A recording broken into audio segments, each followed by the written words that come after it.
देहात की एक मीटिंग हो जाए उनसे कि सीएम साहब से, तो इन्होंने हमें इंश्योर किया कि मैं अपनी तरफ से जो है ये सभी को लेटर भी आज इन्होंने हमारे आगे ही लिख दिए। और इलाके के जो किसान हैं वो इस बात से बहुत ज़्यादा प्रभावित है, परेशान है कि उनकी ज़मीन पर ज़बरदस्ती ट्रांसमिशन लाइन कंपनी द्वारा बड़े बड़े जो टावर हैं वो बनाए जा रहे हैं, बनाने की कोशिश की। जैसे मुझे सूचना मिली तो मैं तुरंत वहाँ पहुँचा और मैंने उनको आश्वासन दिया कि कोई भी किसी भी प्रकार से आपको परेशान नहीं करेगा। मैंने जो क्षेत्रीय हमारे डीएम है उनको भी सूचना दी और एसडीएम को भी बोला और मैं खुद वहाँ पहुँचा और किसानों को जाकर के आश्वासन दिया। किसान का कानून शुरू हो जाता है वहाँ से, तो उस डोले से बार बार अपना कानून चलाते रहे, डोले के अंदर आ गए ना तो फिर हमारा कानून स्टार्ट हो जाता है। तो हमारा नमस्कार दोस्तों, आप देख रहे हैं न्यूज़ 24 भारतवर्ष। साथियों, आज दिल्ली संयुक्त किसान मोर्चा के संयोजक और हमारे बुजुर्ग अपनी मांग को लेकर, अपने धरना प्रदर्शन को लेकर हमारे माननीय बवाना के जो विधायक है वर्तमान में श्री जय भगवान उपकार जी से मिलने आए हैं। आइए पहले जो हमारे दिल्ली की किसान अधिकार मोर्चा के संयोजक हैं उनसे बात करते हैं। सर नमस्कार। नमस्कार जी।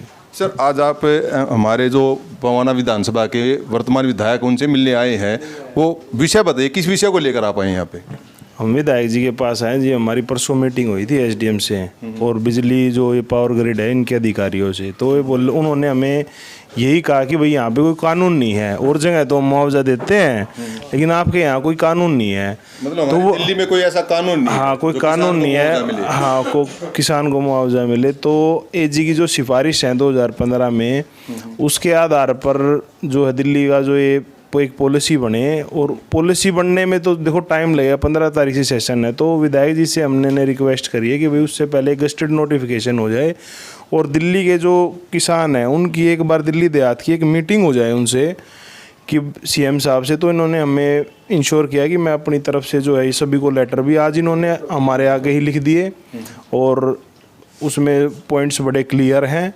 और इन्होंने ये सिफारिश भी ये अपना हमें कुछ आने वाले समय में 2-3 दिन में बता दें कि भैया जी अपने सीएम साहब से कब मीटिंग होगी और उसमें आगे की रूपरेखा विधायक जी आपको और अच्छे से बता पाएंगे।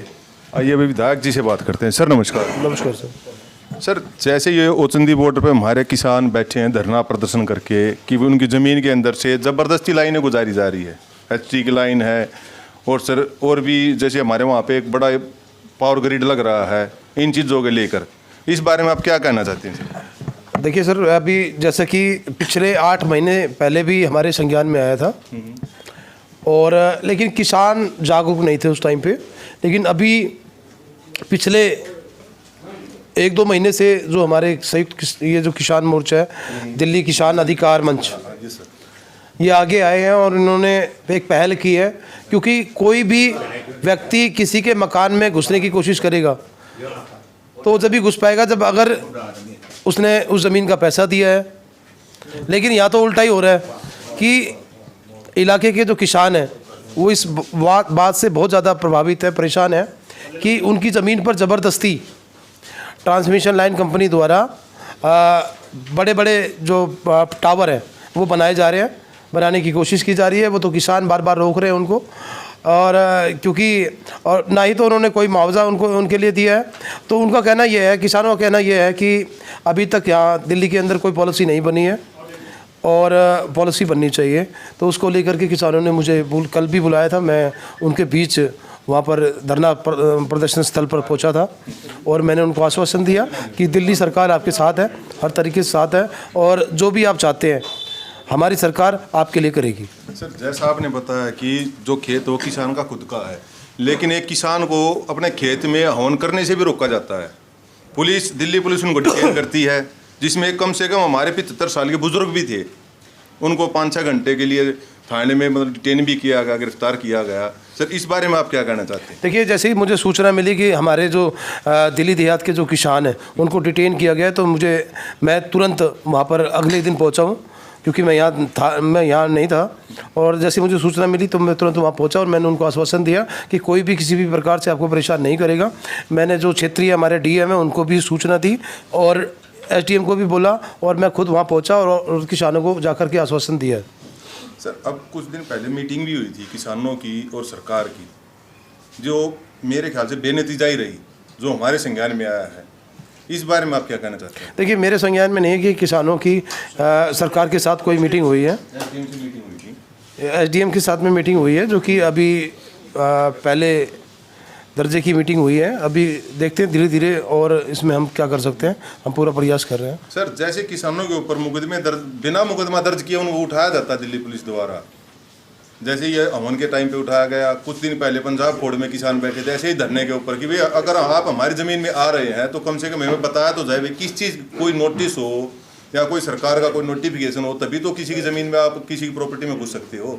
और ऐसे जब दिल्ली पुलिस बिना किसी नोटिस दिए, बिना कोई मतलब ऑर्डर है किसी चीज़ का उनके पास, ऐसे किसानों को परेशान करिए। सर, इस बारे में आप दिल्ली पुलिस की भूमिका के बारे में क्या कहना चाहते हैं? देखिए, मैं दिल्ली पुलिस से भी यही कहना चाहता हूँ कि जो किसान है वो उनकी अपनी ज़मीन है, और अपनी ज़मीन को बचाने के लिए किसान कुछ भी करेगा। और आप बेवजह उनको डिटेन करने की कोशिश कर रहे हैं, परेशान कर रहे हैं, क्योंकि केंद्र सरकार ने या जो ट्रांसमिशन लाइन कंपनी है उनके द्वारा कोई भी मुआवजा राशि उनको नहीं दी गई है।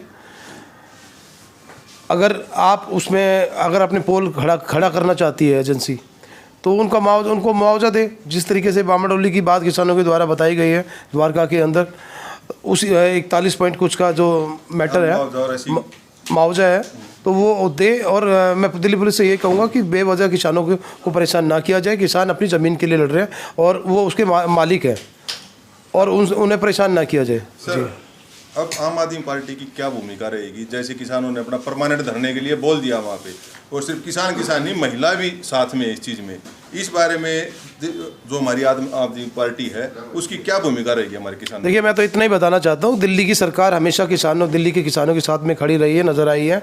चाहे मैं ओलावृष्टि की बात करूँ तब भी हमारी सरकार ने मुआवजा दिया है, और मैं बात करूँ किसान आंदोलन की तब भी हमारी सरकार ने किसानों का पुरजोर समर्थन किया। हम सरकार के किसानों के साथ में रहे।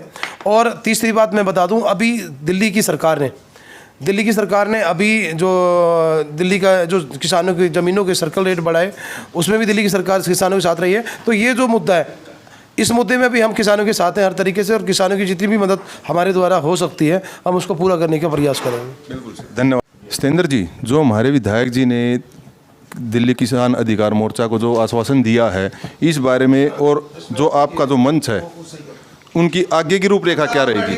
आगे की रूपरेखा ये है कि जी देखो, ये कागजी कार्रवाई है, फाइलें हमारी स्टार्ट करा दी विधायक जी ने आज से, लेकिन जब तक कोई ये कह रहा है कि भाई कानून नहीं है और हम जो ऐसे धक्के से काम करेंगे, सारे जो कानून है वो और जगह अलग चलते होंगे। जब खेत का डोड़ा आ जाए ना जी, हमारे खेत का जब डोड़ा आ जाए तो किसान का कानून शुरू हो जाता है वहाँ से। तो उस डोले से बार बार अपना कानून चलाते हैं, डोले के अंदर आ गए ना तो फिर हमारा कानून स्टार्ट हो जाता है। तो हमारा सिर्फ यही है पावर ग्रिड को कहना कि जब तक ये कानून ना बने, जब तक हमारे खेतों की तरफ, मतलब हमारे उसमें कहते हैं कि हमारी तरफ देख के भी मत छोड़ना। मतलब आपका कहने का मतलब ये है कि आपकी प्रॉपर्टी में ना घुसे जब तक ये कानून नहीं बनता, जब तक हमारी प्रॉपर्टी में नहीं आए, बाकी डोले पाए पीछे हमारा कानून शुरू हो जाएगा। ठीक है सर, धन्यवाद। ये आपने हमारे विधायक जी के और सतेंद्र जी के दोनों के विचार सुने। इस बारे में आप लोगों की क्या राय है, कृपया कमेंट बॉक्स में ज़रूर बताएं, और चैनल को लाइक, शेयर और सब्सक्राइब जरूर करिए। जय हिंद, जय भारत, धन्यवाद।